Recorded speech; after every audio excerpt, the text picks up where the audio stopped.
The Empire, Windrush, London. Or the MV, actually, MV for motor vessel, I believe. And that is a name that means a lot to a lot of people in this country. Predominantly people from the Caribbean, and perhaps in particular Jamaica. And the reason being is that after the Second World War, of course, this country was short of, well, people, I suppose. A lot of people obviously died and that kind of thing. And so this country was seeking people from other countries to come here and work and live and what have you. And many people from the Caribbean responded, and they would, I guess there was some organized journeys over here, and the first, I believe, major one was in this vessel, the Empire Windrush. And the reason we have this little display here is because we're in Tilbury, and this is where it docked. I believe it was something like June 1948. And I read that there were something like 478 people on it, but then 10 minutes later I read that that they couldn't really go by the manifest, and there was actually more like 1,200. But anyway, and here we are. The ferry, the Tilbury to Gravesend ferry is just over there, actually, just the other side of that hut. It doesn't operate on Sunday, at least not this Sunday anyway. And you can see how this display is actually. It's just etched, windows etched with, well, people's photographs. And not just photographs, but like passport stamps from not just this country, but from wherever they came from. Like here, see, it says British passport, Jamaica. This was all at the time when most of the countries in the Caribbean were still part of the British Empire, and so they would have had British passports, but stamped with the name of the country at the bottom. In this case, Jamaica. So, and this is where it gets a little naughty, really. So, so they've got British passports, and I personally would assume that. Of course, it depends what happens when you open the first page and you read the bit on on what would be then the inside cover, actually, whether it's a full British passport or there's some sort of restriction. And I guess, correct me, I just don't know. I guess it wasn't a full British passport, but it was like a dependent country, or I hate using that term actually. But anyway, something was different about it. And but at the time it wasn't a big deal, you know. They came over and brought kids over and all that normal stuff. And then this, you know, I hate bureaucracy so much of the time. And then basically what happened,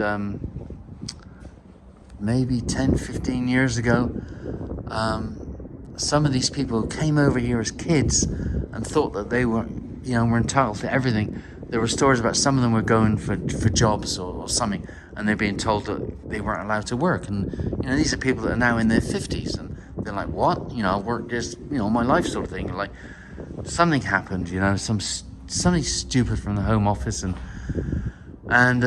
so people were getting arrested and then put in detention centres, and in some cases deported. And I mean, it was just awful.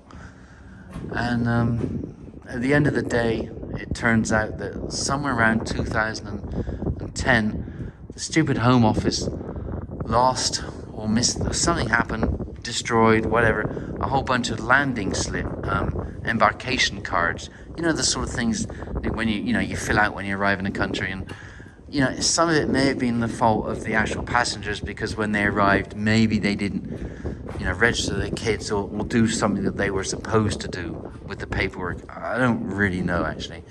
But there was, but the Home Office, stupid Home Office, didn't help with their damn bureaucracy. And some of these people, you know, were deported back to their country, and of course some of them, you know, unfortunately died. And by the time all this got sorted out, I don't know if all of them have got the compensation, or I'm not sure if it's still ongoing. But it was, to me, I hate the bureaucracy that caused that kind of situation to come about, you know. And, you know, stupid, that's not all of them, of course, but, you know, government officials that just, you know, have no common sense, or they just go by the book, and, you know, the book isn't perfect, and, you know, there's no room for, say, somebody to use their initiative, or, you know, they're just going by the book, and if that's what's in the book, then that's it, you know, and da-da-da. And it affected people's lives in major ways, you know. And this was at the time when Theresa May was Prime Minister. Anyway, so, yeah, I just thought it was awful. And say it may still be ongoing, I'm not totally sure. But anyway, so this is really interesting. You can see, you know, a lot of these people would have, you know, worked for public transport, worked in the hospitals or care homes, you know, that sort of thing. And many of them were very loyal and all this, and still are to this day, loyal to the Queen and you know, this sort of thing. I mean, not all of them, I'm sure. I mean, there's a few of them probably hate the whole system, and you know, and I just don't blame them, you know. Bureaucracy gone mad, you know. Power mad government officials that, you know, it's in the book and therefore it must be right, you know, this type of thing. And, you know, they're not allowed to use common sense, or they have no common sense in the first place to use. I just think it's wicked, you know. And there's one woman's story. The first black woman to work in the stock exchange in London. She started in 1969 and left in 93. Saw all the changes that took place while working there. Began employing more black people. My time there was well spent. Yeah. There's some writing, I don't know what characters those are. And it has to be said, of course, I mean, it wasn't, I mean, okay, I'm just playing devil's advocate. It wasn't everybody, of course, right? I mean, you know, there are probably plenty of people that, you know, have I don't know, fulfilled their dream, you know, and if that's one way of putting it, I'm not sure. Just not sure. Anyway, so this is interesting. If you're, again, this, you know, you could do this in a day trip from London. Just get yourself down here to, you could even go to Gravesend and then take the ferry across. Go that way, actually, as an alternative. Or you could even, you know, go one way, Gravesend, take the ferry across, go back from Tilbury, or the other way around. But you have to check the ferry times, because it's not open today, so I don't know if that's every Sunday. I guess it must be, probably. But yeah, see, that's just over there. That's the ferry. And yeah, so you could make a little circle of it. And again, you could do it in a day. Not difficult at all, actually. You could even do it by car. I mean, the ferry takes, I think, yeah, the ferry takes cars, so you could do it that way as well.